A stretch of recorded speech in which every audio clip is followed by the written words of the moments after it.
Hi guys, welcome back. Today I'll show you how to make your own candles with herbs and essential oil. So you would need some basil, especially now that it's been a full moon, Scorpio moon. You want to add some basil for higher vibration, clearing the aura.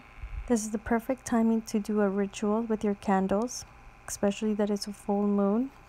And adding these basil herbs ingredients is going to clear all the aura and bring in the positive good energy. So now you want to add some star anise. So star anise with the element of air, planet Mercury, Jupiter, good for blessing, exorcism, and evil eye. So you want to add like 3 of those. After adding the star anise, now you want to add some cloves. Ruled by the planet Jupiter, element of fire, good to attract good luck and prosperity. So you want to add like 7 cloves. So now you want to get like a spoon, wooden stick, or chopstick and move your herbs around. You want it to look even, so move it all around to the side. Don't worry about the mess, you'll be able to clean it after. Right now you just focus on moving the herbs and focusing putting your energy onto it. So now what you want to add is rosemary. Rosemary is good for increase of memory, especially now that it's full moon. You want your memory to be on point. Remember, always tell the herbs what to do. This is your ritual. This is your time. You're putting your energy and everything onto it. You can put on some do as I say essential oil, but it's up to you what type of oils you want to put in. I'm going to also put in money drawing oil. I love the smell of this. And also the most important oil you want to put in is patchouli oil. It's a manifestation oil, prosperity and abundance.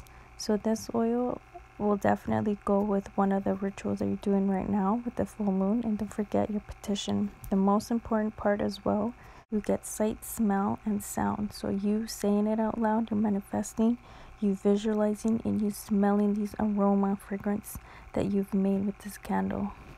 So I'm going to add a little bit more of my essential oils and herbs just because I like to see my candle really busy. I don't like to see it too simple. I like it full of herbs, so then when it's burning I can actually smell it. So it's up to you how you want to dress your candle, but I'm just going to add a little extra of everything that I just put in. Oh, and also I forgot to add catnip. So if you want, you can add catnip. Catnip is happiness, love, and joy. So now that you're finished with your candle, now you want to light it. You can put it in your room and your altar, is up to you. Look at the moon, so full. And then now you want to add as well, just surround your candle with your petition. So I made kind of like a star. So I have 5 petition. I wrote in each one of them what I want to see. And don't forget to add water. Safety first, guys. Make sure you leave your candle with water.